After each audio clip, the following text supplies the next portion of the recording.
Okay, so we're in the last leg of the race here. Talk about GINA a little bit. I would just know that there is such a thing.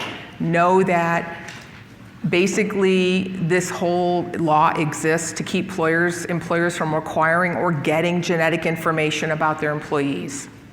That's really the deal. So it's all about employers not being entitled, employers taking reasonable steps not to get that data.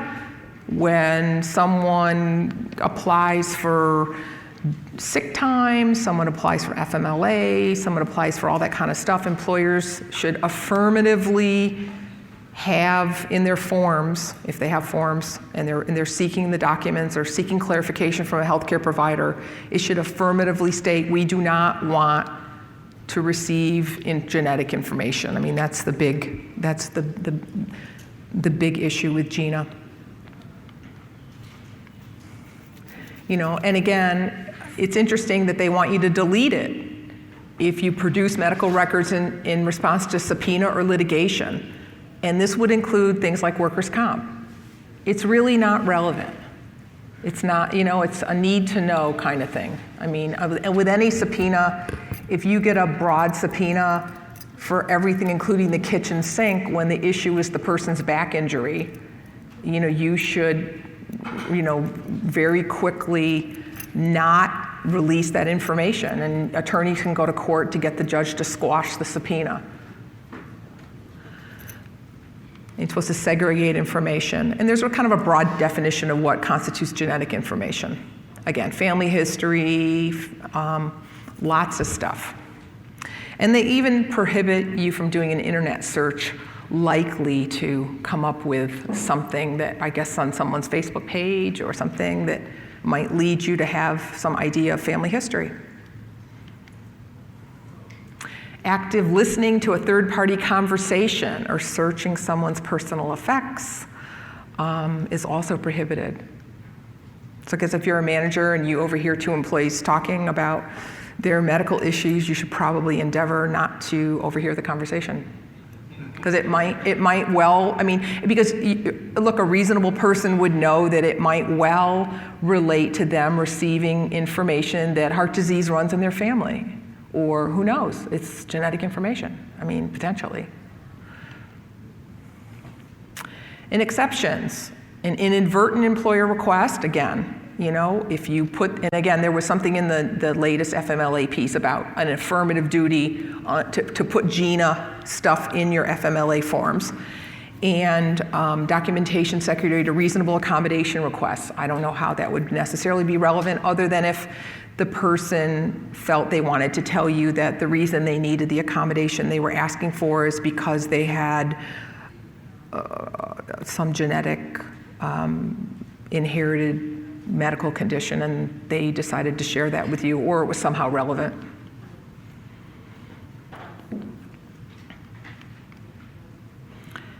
So again, this FMLA leave to care for a family member, you know, by definition, you're kind of gonna understand what medical condition that person has because that needs to qualify for this serious healthcare condition.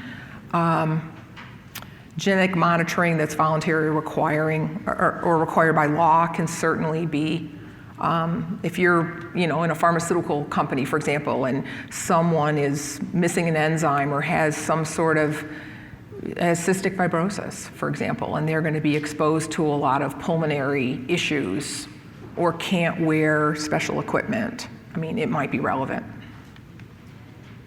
In disclosure duties, again, you've got to treat it as confidential and separate it from other files. And again, disclosures, if requested in writing or response to a court order, notice how it doesn't say subpoena. Public health agency, contagious disease imminent, life hazard condition. Now we're going to talk a little bit about NEPA. 1970, it created the Council on Environmental Quality and the EPA. I think that could be a cool question. I don't know why, but I think it could be. And you know, I would know that it did require environmental impact statements. It didn't really do very much at that point, but it started the ball rolling on our environmental issues. So RCRA, this is basically cradle to grave transportation of hazardous toxic stuff. And so it basically is regulation where somebody has to have transport certification. They've got to do a manifest system to show where they got it, where they took it, how they disposed of it, how they stored it. And basically, these are not abandoned historical sites. That's under CERCLA. But these, just think about, this is an EPA authority that essentially set up a system to manage how these kinds of substances are transported, stored, and disposed of. And then the federal hazardous solid waste were amendments to RCRA, and they phased out land disposal of certain hazardous wastes. And the underground storage tanks has been on there before.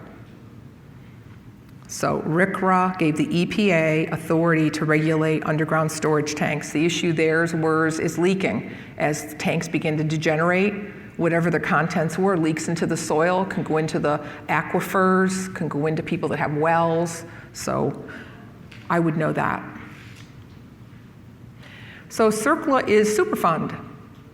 And basically, there's still Superfund sites that are being operated today. And it basically was funding for cleanup of abandoned sites that had toxicities. So a manufacturer dumped stuff there way back when. And now this has been documented as a hazard.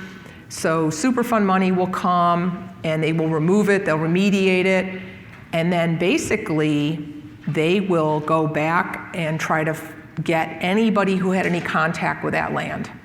So they will go and they will, so the state's Environmental Protection Agency helps coordinate it, but EPA is involved because they're the ones with the access to the Superfund money. And then basically private party cleanup can happen, but then the EPA will go after individuals and companies. Once they've cleaned everything up and they have the millions and millions and millions of dollars worth of money that's been utilized, they will go after and try to find anybody they can. And the liability is joint, several, and retrospective. What this means is that they can go after all the people that own that land, they can go after a couple of them, they can go after one of them, they can go after, and they can go back as many years as they want.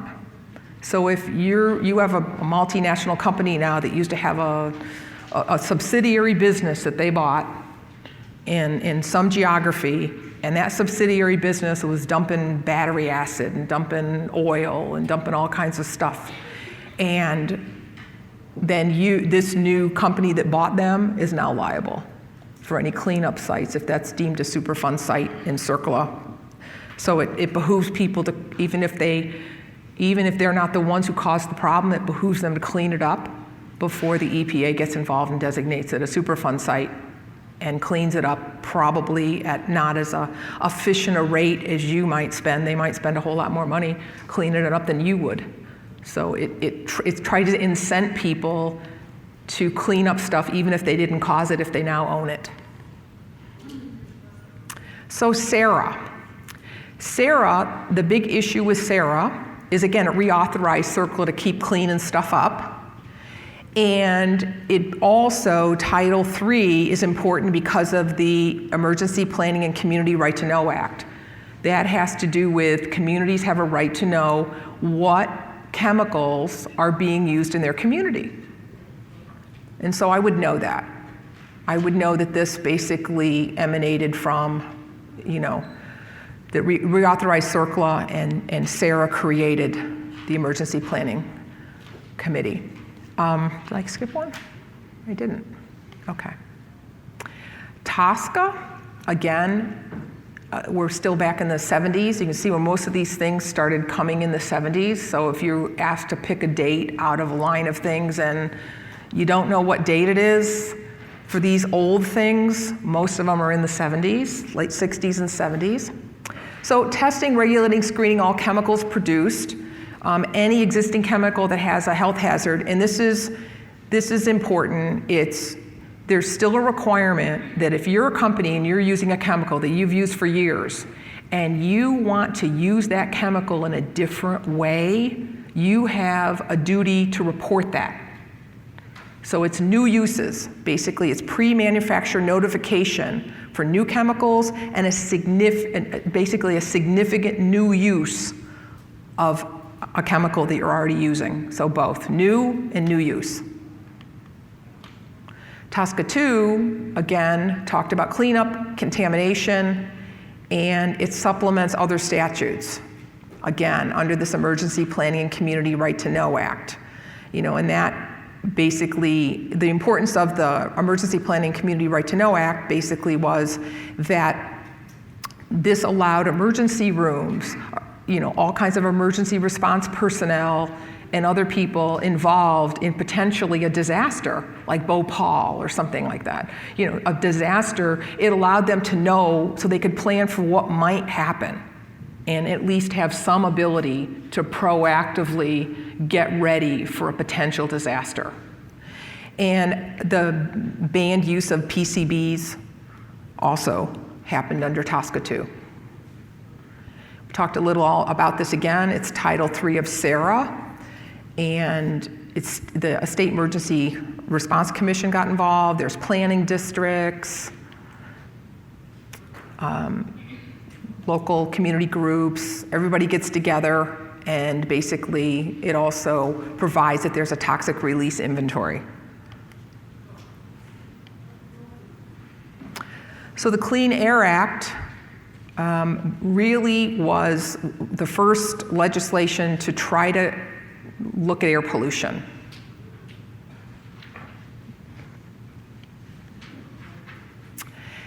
And this was interesting because what they basically did is now try to look at source performance from different outputs. So if you're a company putting out sources, whether you're stationary or mobile, sources of contaminants in the air, it also, again, authorized EPA to put out national ambient air quality standards.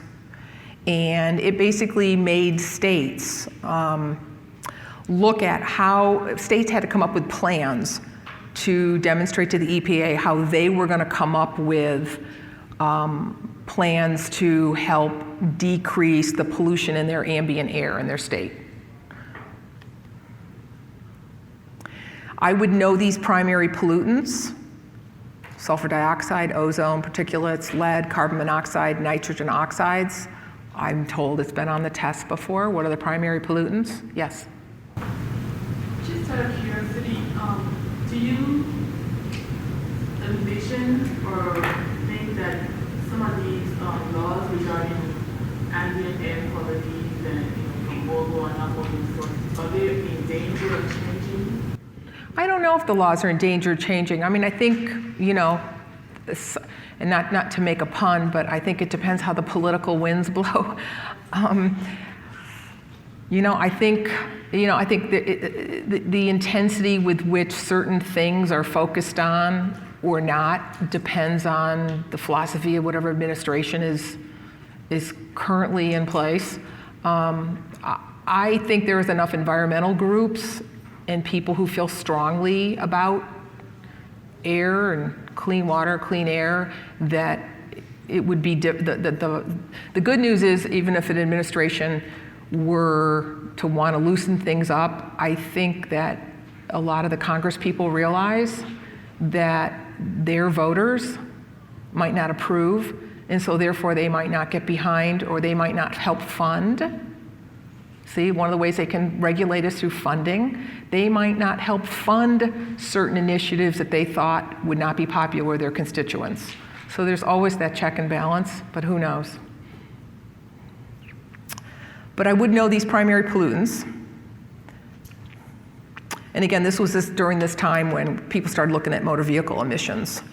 So this is another one that I'm told was on there before. So the Clean Air Act 2, and what I'm told is on there is this emissions trading and facility permits. So basically, they were trying to control 189 toxic pollutants, including those covered previously.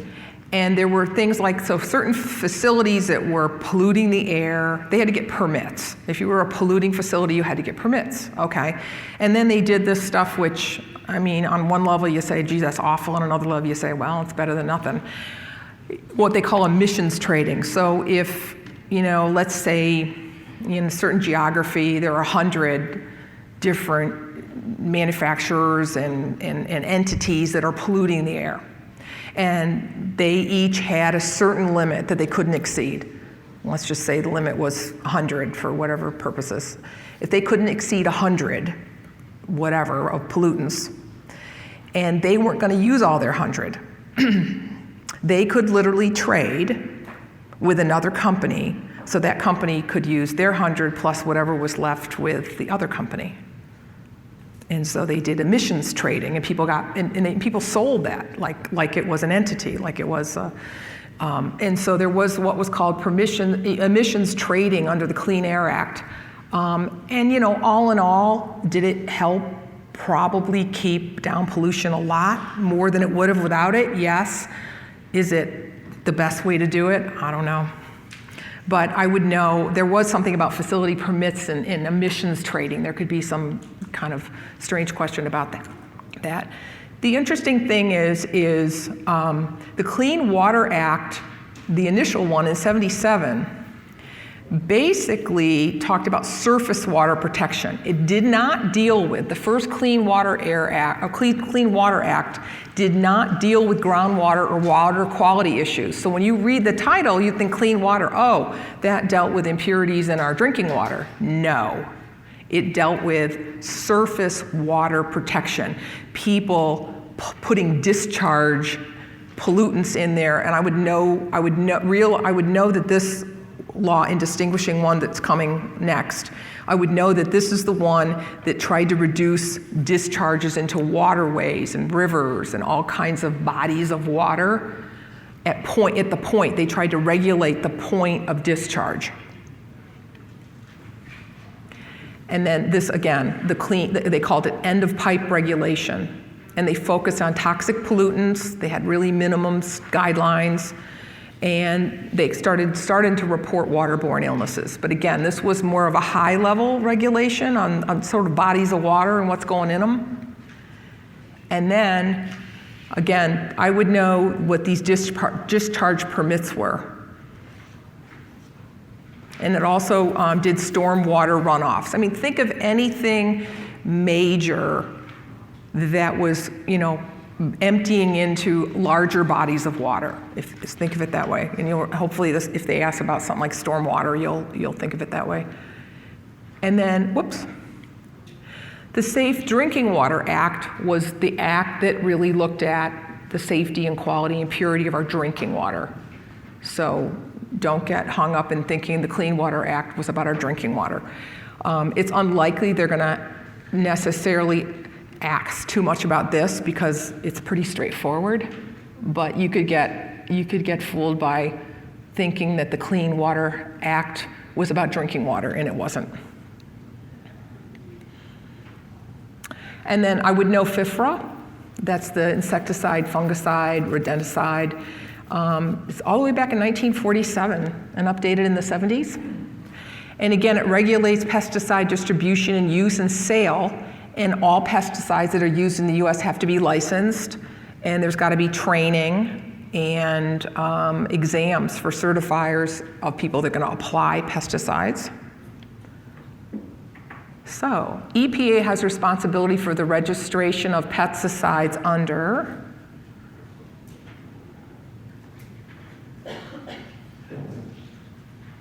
okay.